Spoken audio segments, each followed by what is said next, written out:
ಹೊಳಲ್ಕೆರೆ ತಾಲೂಕಿನ ಹಲವೆಡೆ ಸುರಿದ ಭಾರೀ ಮಳೆಗೆ ಹಳ್ಳ-ಕೊಳ್ಳಗಳಲ್ಲಿ ನೀರು ತುಂಬಿ ಹರಿಯುತ್ತಿದೆ.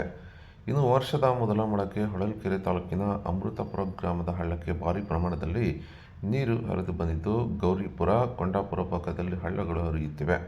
ಇನ್ನು ತೋಟಗಳಲ್ಲಿ ನೀರು ನಿಂತಿದ್ದು, ಹಳ್ಳ-ಕೊಳ್ಳಗಳು ತುಂಬಿ ಹರಿಯುತ್ತಿರುವ ದೃಶ್ಯ ನೋಡಲು ಜನರು ಮುಗಿಬಿದ್ದಿದ್ದಾರೆ. ಮತ್ತೊಂದೆಡೆ ರೈತರ ಮುಖದಲ್ಲಿ ಮಂದಹಾಸ ಸಹ ಮೂಡಿದೆ.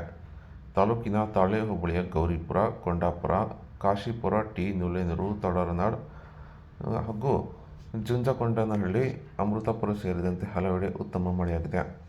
ಒಂದೂವರೆ ತಿಂಗಳಿನಿಂದ ತಾಲೂಕಿನ ಹಲವೆಡೆ ಕೊಳವೆ ಬಾವಿಗಳು ಬತ್ತಿ ಅಡಿಕೆ ತೋಟಗಳಿಗೆ ನೀರಿಲ್ಲದೆ ರೈತರು ಪರದಾಡುತ್ತಿದ್ದರು. ಕೊಳವೆ ಬಾವಿ ಕೊರೆಸಿದರೂ ಸಹ ನೀರು ದೊರೆಯದ ನಿರಾಶರಾಗಿ ಅಡಿಕೆ ತೋಟ ಉಳಿಸಿಕೊಳ್ಳಲು ರೈತರು ಟ್ಯಾಂಕರ್ ಮೊರೆ ಹೋಗಿದ್ದರು. ಇನ್ನು 10-20 ಕಿಲೋಮೀಟರ್ ಹೋಗಿ ನೀರು ತರುವ ಹರಸಾಹಸ ಮಾಡುತ್ತಿದ್ದ ರೈತರಿಗೆ ಇದೀಗ ಮಳೆ ಸುರಿದಿದ್ದರಿಂದಾಗಿ ಸಂತಸ ಮೂಡಿಸಿದೆ.